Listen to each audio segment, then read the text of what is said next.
हरे कृष्ण। तो कल हम लोगों ने दूसरे अध्याय का 48वां श्लोक की टीका देख ली थी और हम लोग आज श्लोक गा के परपोट देखते हैं। योगस्थः कुरु कर्माणि संगम त्यक्त्वा धनंजय सिद्ध सिद्धयोः समो भूत्वा समत्वं योग उच्यते। देखते हैं परपोट। Purport by His Divine Grace A.C. Bhaktivedanta Swami Srila Prabhupada की जय। कृष्ण अर्जुन से कहते हैं कि वह योग में स्थित होकर कर्म करे। योग क्या है?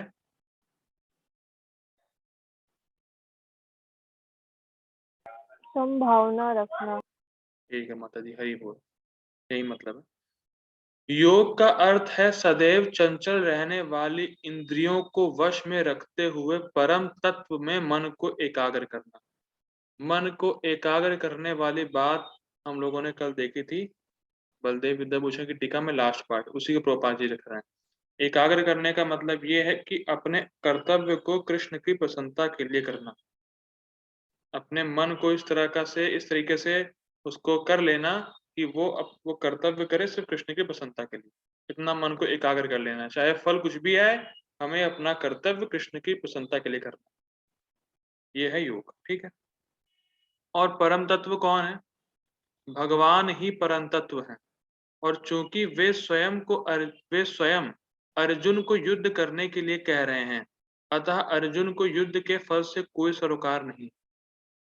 बड़ी अच्छी शिक्षा मिलती है इस लाइन से कि श्रीमान चैतन्य महाप्रभु स्वयं कृष्ण, स्वयं परम तत्व, उन्होंने हमें युद्ध करने के लिए नहीं बोला है, उन्होंने हमें जप करने के लिए बोला है।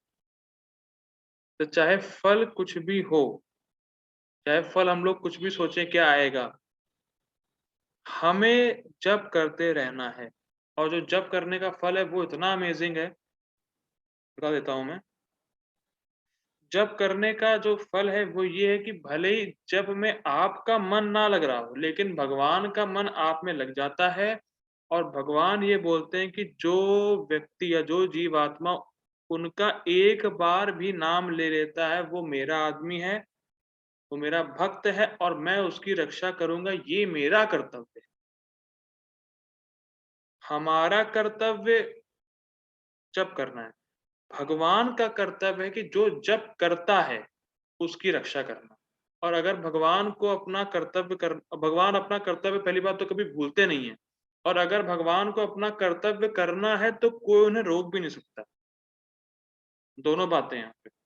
भगवान कभी अपना कर्तव्य भूलते नहीं है और अगर भगवान को अपना कर्तव्य करना है तो कोई उन्हें रोक नहीं सकता।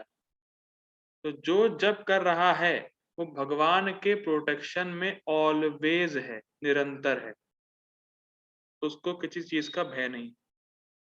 लेकिन वो जप करे, चाहे उसका मन लगे नहीं लगे, उसको फल से सरोकार नहीं होना चाहिए कि मेरा मन लग रहा है नहीं लग रहा है, तो वो बस जप करता रहे। धीरे धीरे मन भी लगेगा और वो भगवान के प्रोटेक्शन में आ चुका है। ये बात है। जय या पराजय कृष्ण के लिए विचारणीय है। अर्जुन को तो बस श्री कृष्ण के निर्देशानुसार कर्म करना है। फिर बात, चैतन्य महाप्रभु ने हम लोग को क्या निर्देश दिया? यारे देखो तारे कहो कृष्णा उपदेश। जिसको भी आप मिले, जिसको भी आप देखें, उसको कृष्ण उपदेश दे, ना कि अपना उपदेश। फिर रिपीट कर रहा हूं, कृष्ण उपदेश दे, ना कि अपने मन गणंत उपदेश दे। ठीक है। और प्रभुपाद जी से पूछा गया आपकी सफलता का राज क्या है? तो प्रभुपाद जी ने कहा मेरी सफलता का बस एकमात्र राज है कि जो कृष्ण ने बोला है मैंने एज इट इज उसको दोहराया। ये मेरी सफलता का राज। तो अगर हम लोग भी जो कृष्ण ने बोला है एज इट इज दोहराएंगे तो हमें सफलता मिलेगी।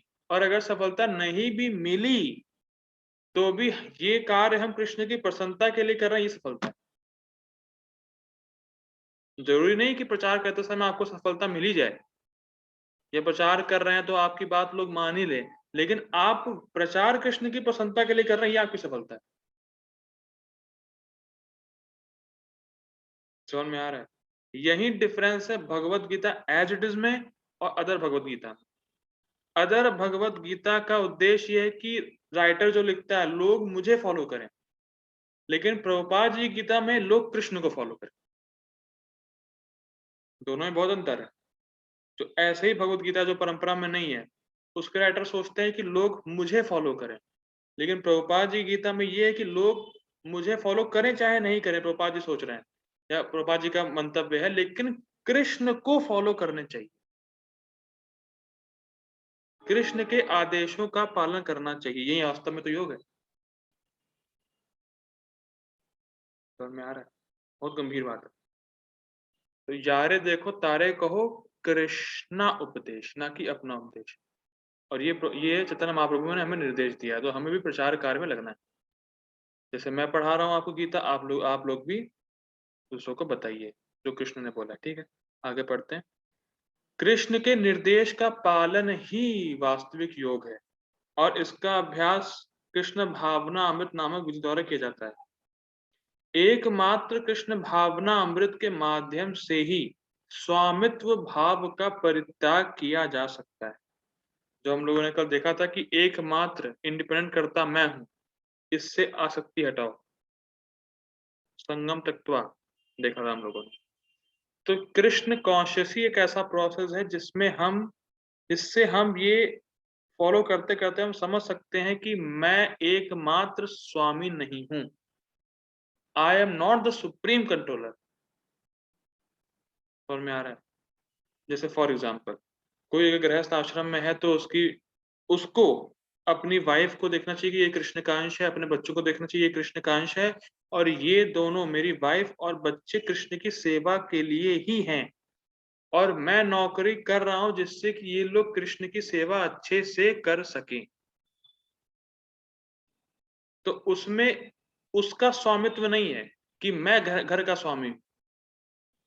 जो भी गृहस्थ में है उसका ये है कि कृष्ण घर के स्वामी है और हम सब जितने भी लोग हैं सब कृष्ण की सेवा करें।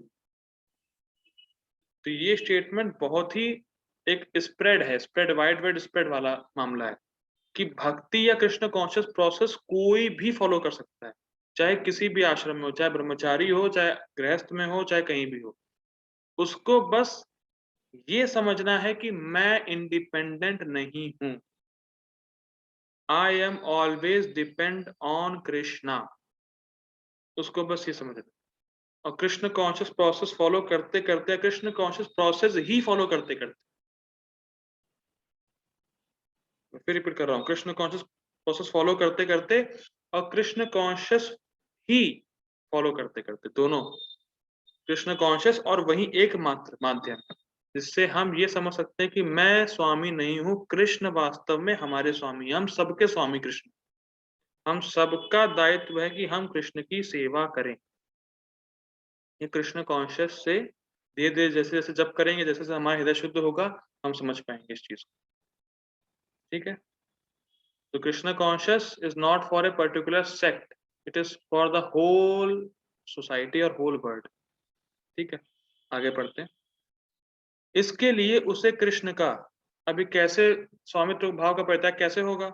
उसके लिए उसे कृष्ण का दास या उनके दासों का दास बनना होता है। मतलब क्या है कि उसको किसी बोनाफाइड रिप्रेजेंटेटिव के अंडर में रह के सेवा करनी होती है, तब वो अपने स्वामित्व भाव का परित्याग कर सकता है। समझ में आ रहा है?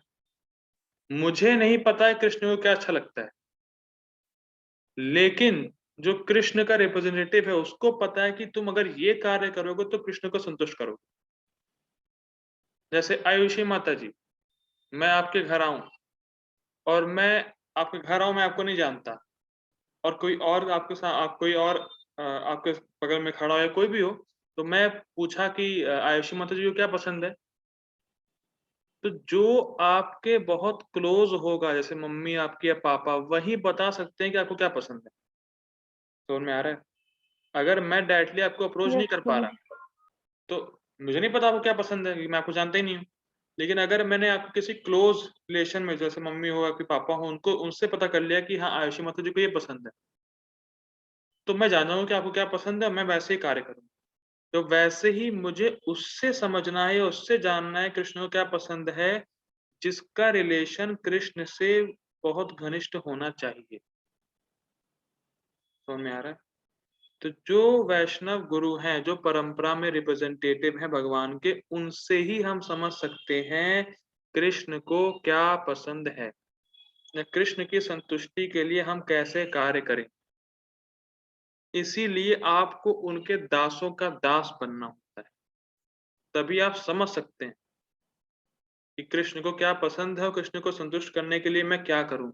जैसे प्रभुपाद जी ने हम लोग कहा 16 माला करिए, 4 नियमों का पालन करिए, तो उतना करने से ही कृष्ण को संतुष्ट हम कर सकते हैं। कोई नई तरीका नहीं अपनाना है, क्योंकि हम नहीं जानते हैं कृष्ण को क्या पसंद है, लेकिन प्रभुपाद जी के माध्यम से हम जान गए कृष्ण को क्या पसंद। समझ में आ रहा है? ठीक है। कृष्ण भावना अमृत में कर्म करने की यही एक विधि है, जिससे योग में स्थित होकर कर्म किया जा सकता है। अर्जुन क्षत्रिय है, अतः वह वर्णाश्रम धर्म का अनुयायी है। विष्णु पुराण में कहा गया है कि वर्णाश्रम धर्म का एकमात्र उद्देश्य विष्णु को प्रसन्न करना है। तो ये कोई कास्ट डिवीजन नहीं है। ऐसा नहीं है कि ब्राह्मण शूद्रों को दबाते थे या ब्राह्मण क्षत्रियों को दबाते थे। जैसे ये मेरा सिर है, मेरा सिर मेरे पैरों को दबाता नहीं या डोमिनेट नहीं करता है। मेरा सिर मेरे पैर को गाइडेंस देता है। समझ में आ रहा है?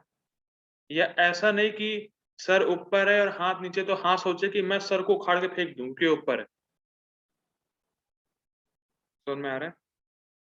माता जी, कभी आपके साथ ऐसा हुआ है कि आपका सर कहे, आपका हाथ कहे कि अरे सर ऊपर क्यों, उसको उखाड़ फेंको? माता जी, आपके साथ ऐसा हुआ है कभी? नहीं, कभी नहीं। ठीक है, होना भी नहीं चाहिए। ठीक है। तो कभी हाथ ये नहीं कहेगा कि हाँ सर ऊपर है तो उसको उखाड़ के फेंक दो, बल्कि ये सारे पार्ट्स कोऑपरेट करेंगे कि मेरा पेट या मेरा शरीर संतुष्ट रहे। समझ में आ रहा है? सारे वर्ण इंपॉर्टेंट हैं, और सारे वर्णों को अपने अपने कर्तव्य के साथ कोऑपरेशन में करके कृष्ण को प्रसन्न करना है। समझ में आ रहा है? मैं फिर रिपीट कर रहा हूँ, कास्ट सिस्टम नहीं है, कोई किसी को दबाता नहीं है, कोई किसी का शोषण नहीं करता है। सब अपने अपने गुण के अनुसार से कार्य करते हैं, कोऑपरेट करते हैं, जिससे कृष्ण प्रसन्न हो या विष्णु प्रसन्न हो। यह वर्णाश्रम धर्म का एकमात्र उद्देश्य, ओनली गोल। ठीक है, आगे बढ़ते हैं। सांसारिक नियम है कि लोग पहले अपनी तुष्टि करते हैं, किंतु यहाँ तो अपने को तुष्ट ना करके कृष्ण को तुष्ट करना है। जैसे मान लीजिए माता जी, मेरे हाथ में रसगुल्ला आ गया मेरे हाथ में, या गुलाब जामुन आ गया, या प्रभु जी मेरे हाथ में गुलाब जामुन आ गया। ठीक है। अब अगर मेरा हाथ गुलाब जामुन को पकड़ा रहेगा, तो तो उसको हाथ को भी रस नहीं मिलेगा उसका।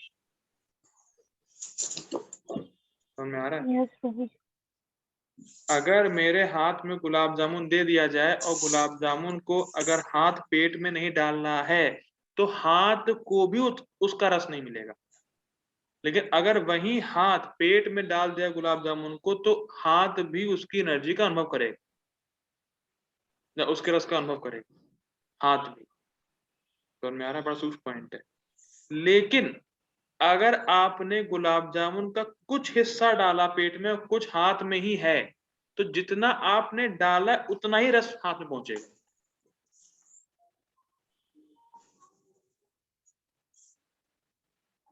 Getting my point Prabhu ji?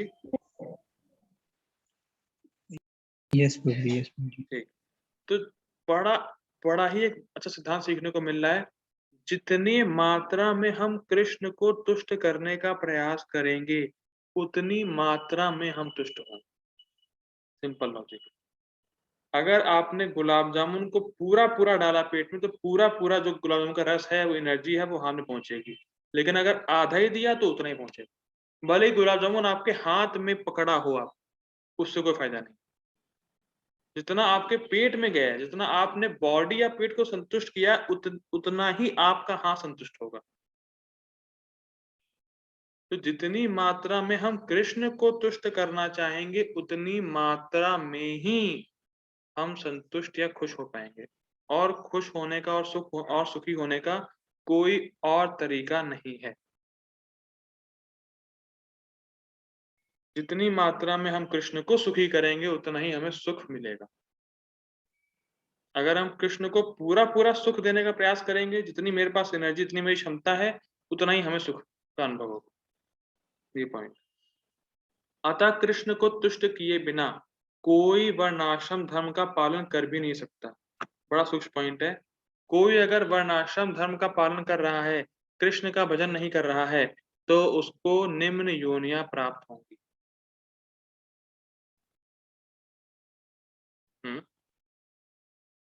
Quite amazing. अगर कोई सब कुछ पूरा वर्णाश्रम धर्म का पालन कर रहा है सबके अच्छे तरीके से, लेकिन वो कृष्ण का भजन नहीं कर रहा है, तो उसको निम्न योनियां प्राप्त होंगी। क्योंकि वर्णाश्रम धर्म का एकमात्र उद्देश्य है कृष्ण को संतुष्ट करना। बड़ा इंटरेस्टिंग। यहाँ पर परोक्ष रूप से अर्जुन को कृष्ण द्वारा बताई गई विधि के अनुसार कर्म करने का आदेश है। कैसे? कि जो फल आए उसमें सम रहो, और जो तुम्हारा कर्तव्य है वो कृष्ण को संतुष्ट करने के लिए करते रहो। ये विधि भगवान ने बताई, और निष्काम कर्म योग में युक्त होकर कैसे कार्य करना है, ये श्लोक ये बताता था। तो भगवान ने अर्जुन को निष्काम कर्म योग में युक्त होकर कैसे कार्य करना है, इसकी विधि भगवान ने अर्जुन को बताई है, और उस हिसाब से अर्जुन को कहा है कि तुम ऐसे कार्य करो। ठीक, आई होप क्लियर हो गया श्लोक। ये क्लियर हो गया श्लोक? Yes. Shall I move to the next? Yes, Prabhuji. 2.49। ये काफी अच्छा श्लोक है, और इस श्लोक का टाइटल ये है या थीम ये है कि कृपण कौन है, कंजूस कौन है। तो आज हम लोग गीता भूषण टीका देखेंगे इसकी, और इसके पीछे एक कथा है जो कि बृहद आरण्यक उपनिषद से है, उसको देखें, और प्रभुपाद जी का परपोट कल देखें। ठीक, आगे पढ़ते हैं। श्लोक क्रमांक 49, 49, अध्याय 2, from Bhagavad Gita as it is. दुरेढ़ी अवरम कर्म बुद्धि योगा धनंजय बुद्धौ शरणम अन्विच्छ कृपणः फल हेतवाः। दुरेढ़ी अवरम कर्म बुद्धि योगा धनंजय बुद्धौ शरणम अन्विच्छ कृपणः फल हेतवः। अनुवाद देखते हैं। धनंजय, हे धनंजय, ही अर्थात क्योंकि, कर्म काम कर। तो यहाँ जो कर्म की बात है वो काम कर्म की बात हुई है, और काम कर्म किसे कहते हैं कौन बताए? हम लोग पहले पढ़ चुके हैं इसको, काम कर्म किसे कहते हैं। मतलब सकाम, जी माता जी, सकाम। आपको डाउट है क्या? आप बता रही हैं? मैं बता रहे। ओके, सकाम कर्म। ओके, जो कामना से कामना से युक्त होकर किया जाए, जो भौतिक कामना से युक्त होकर कार्य किया जाए, उसको काम कर्म बोलते हैं। ठीक है, तो काम कर्म बुद्धि योगात, ये शब्द बहुत मेन है। बुद्धि योग से हे धनंजय तुम काम कर्म से दूर रहो। बुद्धि योग यानी निष्काम कर्म योग और भक्ति योग, इन दोनों के माध्यम से हे अर्जुन, हे धनंजय, तुम काम कर्म से दूर रहो। क्यों? दुरेणवरम, क्योंकि ये जो काम कर्म है, अवरम मतलब बहुत ही बुरे, तो दुरेण अवरम, ये जो कार्य है, काम कर्म है, वो अति निकृष्ट। ठीक है, तो इसीलिए भगवान कह रहे हैं अपनी बुद्धि के द्वारा काम कर्म को त्यागते हुए निष्काम भावना से कर्म करो। ठीक है, अपनी बुद्धि के द्वारा काम कर्म को त्यागते हुए निष्काम भावना से कर्म करो, जैसा भगवान ने पहले के श्लोक में बताया। ठीक, बुद्धौ शरणम अन्विच्छ, निष्काम कर्म का शरण लो बुद्धि के द्वारा। बुद्धौ शरणम अन्विच्छ, अपनी बुद्धि के द्वारा तुम निष्काम कर्म की शरण लो। ठीक, फल हेतवः कृपणः, जो कृपण होते हैं, जो कंजूस होते हैं, जो छोटे दिल वाले होते हैं, वो फल की कामना करते हैं। अब कृपण की व्याख्या बहुत इंटरेस्टिंग है और पूरा आज का थीम चलेगा कृपण होता कौन। ठीक है, बाकी हम लोग अब प्रभुपाद जी का पढ़ते हैं अनुवाद। हे धनंजय, भक्ति के द्वारा, मतलब बुद्धि योग के द्वारा, हे धनंजय भक्ति के द्वारा समस्त ग्रहित कर्मों से दूर रहो। भक्ति के द्वारा मतलब क्या है कि जब आप हमेशा भक्ति करते रहेंगे तो आपको जो नीचे गिराने वाले कार्य हैं, जो भक्ति से नीचे गिराने वाले कार्य हैं, जो भोगों में डालने वाले कार्य हैं, उससे आप ऑटोमेटिकली दूर रहेंगे। समझ में आ रही बात? जैसे आप लोग अभी गीता क्लास कर रहे हैं, लेकिन आप लोग पिक्चर नहीं देख रहे हैं। समझ में आ रहा है? आप लोग अभी भक्ति, मतलब भक्ति का अभी आप गीता क्लास कर रहे हैं, श्रवण कर रहे हैं, भक्ति का जो अंग है, तो आप ये कर रहे हैं तो आपका पिक्चर देखने की संभावना लॉस चली गई ना, पूरी पिक्चर देख ही नहीं रहे हैं आप। समझ में आ रहा है? वैसे ही अगर आप प्रसाद खा रहे हैं तो आप जो रेस्टोरेंट में खाते थे वो नहीं खा रहे हैं, तो भोग नहीं कर रहे हैं। तो ऐसे ही भक्ति करते रहो। भक्ति के द्वारा अगर तुम भक्ति कर रहे होगे तो ग्रहित कर्मों से तो अपने आप ही दूर रहोगे ना तुम। ये बात क्लियर हो रही नहीं हो रही? यस प्रभु जी। अगर आप भक्ति के अंग फॉलो कर रहे हैं तो आप भोग वाले काम तो वैसे ही आप छोड़ के तभी तो भक्ति कर रहे हैं, और भक्ति कर रहे हैं तो भोग वाले काम की कोई संभावना ही नहीं है। अगर आप वेस्ट में जा रहे हैं तो आप ईस्ट में नहीं जा रहे हैं, ये बात है। समझ में आ रहा है? तो भगवान कह रहे हैं कि बुद्धि के द्वारा निश्चित करो, बड़ा सूक्ष्म पॉइंट है। बुद्धि के द्वारा अर्जुन या हम सब भी निश्चित करें कि जो भी हम दिन भर में काम कर रहे हैं वो क्या कृष्ण की प्रसन्नता के लिए कर रहे हैं? क्योंकि अगर हम कृष्ण की प्रसन्नता के लिए कर रहे होंगे तभी हम गृहित कर्मों से दूर हो पाएंगे। कुछ कुछ टंटना रही बात मन में या बुद्धि में। हे धनंजय, बुद्धि के द्वारा, भक्ति के द्वारा तुम ये निश्चित करो कि जो भी तुम कर रहे हो या करने वाले हो, युद्ध करने वाले हो, तो वो क्या तुम भगवान की प्रसन्नता के लिए कर रहे हो या तुम कोई अपने काम कर्म की इच्छा से कर रहे हो? ये हम सब के लिए क्वेश्चन है। हम लोग जो भक्ति कर रहे हैं वो क्या वास्तव में कृष्ण की प्रसन्नता के लिए कर रहे हैं, कुछ अल्टीरियर मोटिव भी रख के कर रहे हैं? तो क्वेश्चन है, एनालाइज योरसेल्फ। भगवान ये बोल रहे हैं कि तुम भक्ति योग के द्वारा या बुद्धि योग की शरण लो और ग्रहित कर्मों से दूर रहो। समझ में आ रहा है? कठिन हो रहा है? बहुत अच्छा श्लोक है ये, एनालाइज करने वाला है कि भक्ति अगर कर रहे हैं तो ग्रहित कर्मों से तो ऑलरेडी दूर हैं। तो बस हमें ये निश्चित करना है अपने डेली रूटीन में कि जो भी हम कर रहे हैं वो कृष्ण की प्रसन्नता के लिए कर रहे हैं, या जो भी हम कार्य कर रहे हैं उसके पीछे इंटेंशन है कि कृष्ण प्रसन्न हो जाए। दोनों बातें। ठीक है, तो भक्ति के द्वारा समस्त गृहित कर्मों से दूर रहो और उसी भाव से, भक्ति भाव से भगवान की शरण ग्रहण करो। जो व्यक्ति अपने सकाम कर्म फलों को भोगना चाहते हैं वे कृपण। जो व्यक्ति अपने सकाम कर्म फलों को भोगना चाहते हैं वे कृपण है। अब कृपण की व्याख्या इतनी इंटरेस्टिंग होने वाली है, मजा आ जाएगा। गीता भूषण टीका। यह श्लोक काम्य कर्मों की निम्नता को दर्शाता है। काम्य कर्म अर्थात स्वर्ग जाना, इस जगत में महान बनना, जितने भी कार्य हैं जिसमें आपकी कामना है, आप फल भोगने की कामना जो है आपकी कि मैं स्वर्ग चला जाऊंगा, भोग करूं या इस जगत में महान बन जाऊं, इस इच्छा से प्रेरित होके जो कर्म है उसको काम्य कर्म कहा जाता है। ठीक है।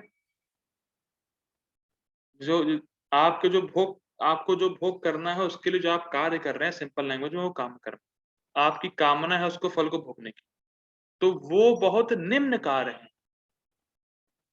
अगर आप किसी फल को भोगने के लिए कार्य कर रहे हैं तो वो कार्य बहुत निम्न है, ये दर्शा रहा है ये श्लोक। क्यों भाई, क्यों बुरे हैं? फल मिलता है, बढ़िया मौजियाते हैं, फल भोगते हैं, क्यों बुरे? तो ये इसलिए बुरे हैं क्योंकि काम कर्म जो जन्म मृत्यु का कारण बनते हैं, वे निष्काम कर्म बुद्धि योग से कहीं अधिक निम्नतर हैं, दुरेड़ आवरम। समझते हैं इसको थोड़ा सा हल्का सा? काम कर्म जो कामना के साथ किए गए कर्म, ठीक है, वो बार बार आपको जन्म मृत्यु के चक्कर में फंसाते रहते हैं। क्यों? क्योंकि जैसे जैसे आप भोग करेंगे, वो जो संस्कार है वो भोग के आपके मन में पड़ते चले जाएंगे, आप और भोग करना चाहेंगे और करना चाहेंगे और करना चाहेंगे, और जब आप मरेंगे तो आपको भोग ही याद आएंगे। नेक्स्ट जन्म आपकी इच्छा है भोग करने की, ये लो दूसरा शरीर भोग करो, तो जन्म मृत्यु के चक्कर में फंसते चले जाएंगे आप। लेकिन अगर कोई व्यक्ति निष्काम कर्म कर रहा है तो वो मुक्ति की तरफ बढ़ रहा है, वो आत्मा के अनुभव की तरफ बढ़ रहा है। तो इसीलिए एक निष्काम कर्म जो बुद्धि योग है, वो आपको आत्मज्ञान की तरफ ले जा रहा है, आपको मुक्त करने की तरफ ले जा रहा है। और वही जो काम कर्म है वो आपको जन्म मृत्यु के चक्कर में फंसाया जा रहा है, फंसाया जा रहा है, फंसाया जा रहा है। समझ में आ रहा है? बिल्कुल अपोजिट। क्लियर हो रहा है, नहीं हो रहा है कि काम कर्म से कैसे जन्म मृत्यु के यस चक्कर में हम फंस रहे हैं? लेकिन अगर हम निष्काम कर्म करते हैं, फलों को भोगने की इच्छा से रहित रहते हैं, तो हम आत्मज्ञान की तरफ बढ़ रहे हैं, उससे मुक्त हो गए, आत्मा के अनुभव करके हम उससे मुक्त होंगे। तो दोनों में बहुत डिफरेंस है। इसीलिए जो निष्काम कर्म जो बुद्धि योग है वो बहुत श्रेष्ठ है, लेकिन जो काम कर्म है वो दुरेड़ आवरम, बहुत निम्न है, बहुत बुरा है। ठीक है, आगे पढ़ते हैं। निष्काम कर्म आत्मा के वास्तविक स्वरूप को समझने की बुद्धि देता है। What an amazing line. निष्काम कर्म आत्मा के वास्तविक स्वरूप को समझने की बुद्धि देता है।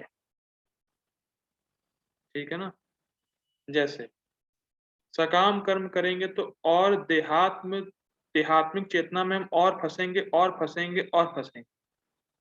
ठीक, हम लोगों ने कल चर्चा करी थी कि माया में फंस जाता है वो, और उसकी जो देहात्म चेतना है वो और बढ़ती है।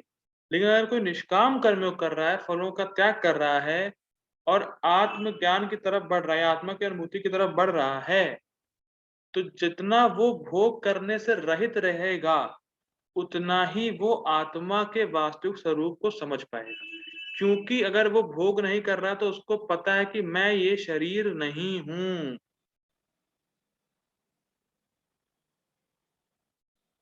भगवान ने क्या किया, पहले बताया कि अर्जुन तुम आत्मा हो। अच्छा, मैं आत्मा हूं, ओके, मैं शरीर नहीं हूं, तो भोग क्या करना फिर? अब मैं आत्मा अनुभव कैसे करूंगा? फलों का त्याग करके। तो जब कोई व्यक्ति भोग से रहित होगा या भोग नहीं कर रहा होगा, उसको समझ में आया कि मैं आत्मा हूं, तो निष्काम कर्म जब वो करेगा करेगा करेगा, तो आत्मा के वास्तविक स्वरूप को समझ पाएगा, वो बुद्धि उसमें डेवलप होगी। इसको भक्ति योग में लगा के देखिए। पहले आप भोग करते थे, फिर उन्होंने नाम जप शुरू किया, चैंटिंग कर रहे हैं, चैंटिंग कर रहे हैं, चैंटिंग कर रहे हैं, शुद्ध हो रहे हैं, शुद्ध हो रहे हैं, शुद्ध हो रहे हैं। अब आपको भोगों में जाने का मन ही नहीं करता। क्यों? क्योंकि आपको लगता है कि मैं शरीर हूं ही नहीं, या इस भौतिक भोगों में सुख है ही नहीं। तो जब आप फलों का त्याग कर रहे हैं तो आपकी देहात्मिक चेतना और बढ़ नहीं रही है, और अगर आप निष्काम कर्म कर रहे हैं तो आप शुद्ध हो रहे हैं। तो शुद्ध हो रहे हैं तो ऐसी बुद्धि डेवलप हो रही कि आप आत्मा के वास्तविक स्वरूप को समझ पाएंगे या समझ रहे हैं, दोनों बातें। तो इसीलिए निष्काम कर्म से भोग की आसक्ति कम होती है, क्योंकि हम फलों को भोग करना में रुचि ही नहीं रह गई अब, और इसीलिए हम आत्म अनुभव कर पाते हैं। ठीक है, आगे देखते हैं। इसके कारण ही, इसके कारण मतलब क्या?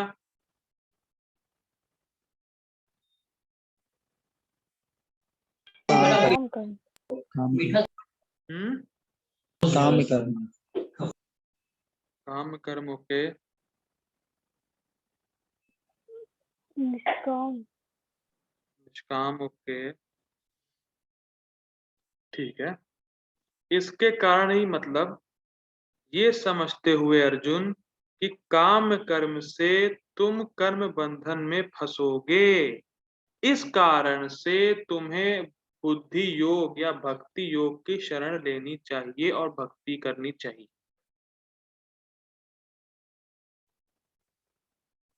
इसके कारण ही मतलब अर्जुन तुम ये समझो कि काम कर्म से तुम कर्म बंधन में फंसोगे, इसीलिए तुम्हें बुद्धि योग या भक्ति योग की शरण ग्रहण करनी चाहिए जो तुम्हें मुक्त करने वाली है। ये पॉइंट, इसके कारण ही मतलब काम कर्म जो कर्म बंधन में फंसे का, इसके कारण ही आत्मा को समझने वाली बुद्धि की शरण को बुद्धौ शरणम अन्विच्छा अर्थात निष्काम कर्म योग को संपादन करने की शरण लो, क्योंकि वो तुम्हें मुक्त करेगा। समझ में आ रहा है? बहुत टफ हो रहा है। आ रहा है। ठीक है, खुशबू माता जी आपको आ रहा है, नहीं आ रहा है? यस प्रभु जी। ठीक है, ओके। तो काम में कर्म आपको बंधन में फंसाएगा, और जो निष्काम कर्मयोग है वो आपको मुक्ति की तरफ लेके जाएगा। इसीलिए तुम्हें निष्काम कर्मयोग को संपादन करने की शरण लेनी चाहिए। भगवान ये बता रहे हैं, जो लोग फल की इच्छा रखते हैं, फल हेतवः, यहाँ भगवान अब कृपण की व्याख्या कर रहे हैं, व्याख्या कृपण की डेफिनेशन बता रहे हैं भगवान। जो लोग फल की इच्छा रखते हैं, फल हेतवः, जो निकृष्ट कर्म मतलब काम कर्म करते हैं, वे दुर्भाग्यशाली और दुखी होते हैं। कृपणः, क्योंकि अपने काम कर्मों के कारण वे जन्म और मृत्यु के प्रवाह के नियंत्रण में रहते हैं। कितनी सुंदर लाइन। इस जगत में चाहे व्यक्ति कितना भी महान हो, जन्म मृत्यु जरा व्याधि से वो एक ही समान से दुखी है। समझ में आ रहा है? कितना भी व्यक्ति महान हो, जन्म मृत्यु जरा व्याधि का दुख समान है।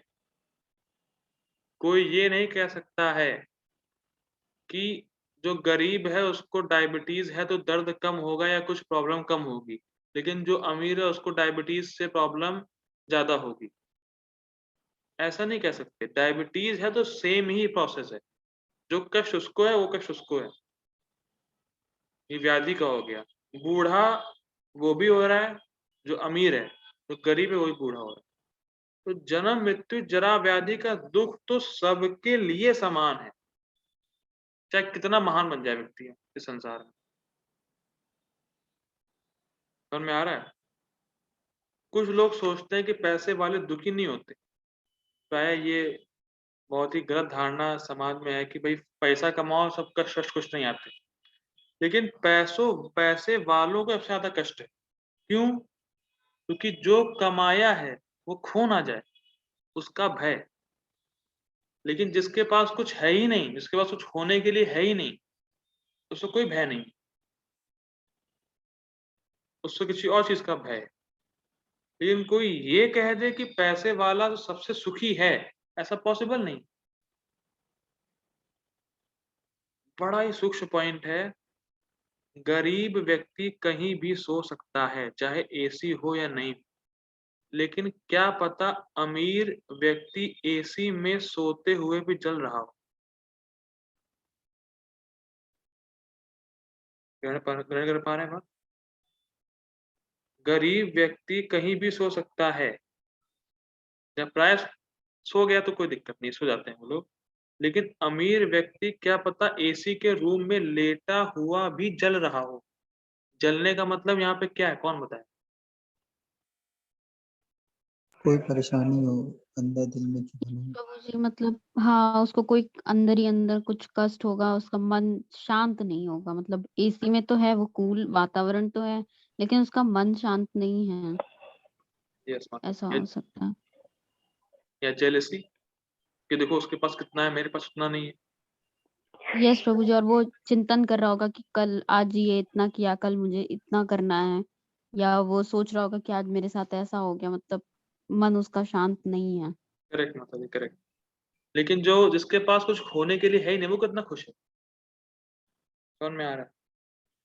प्राय बात ये है कि पैसे हो जाने से सुख सुख नहीं होता किसी को। समझ में आ रहा है? लेकिन जन्म मृत्यु जरा व्याधि का दुख तो सबको झेलना है, और यही जन्म मृत्यु के प्रभाव में वो रहता है, जो कृपण होता है। तो जन्म मृत्यु के प्रभाव में हर कोई फंसा पड़ा है। और वो क्यों? क्योंकि वो अपने कर्मों के फल को भोगना चाहता है। सबसे बड़ी प्रॉब्लम ये है। उसको लगता है कि ये मैंने किया है तो मैं फल भोगूंगा ना। स्वामित्व। समझ में आ रहा है? यस बहुत प्रभु जी। इंटरेस्टिंग पॉइंट है। ये तो मैंने किया है, मेरी मेहनत से हुआ, तो मैं कैसे अपना फल ना भोगूं? ये पॉइंट। ठीक है, हम लोग अब मीटिंग एंड कर रहे हैं। मैं दोबारा ज्वाइन होने के लिए रिक्वेस्ट करता हूँ आप लोगों को, कि हमारा टाइम कम हो रहा है। ठीक है, तो आप लोग दोबारा ज्वाइन हो जाइए। I request all of you. Hare Krishna.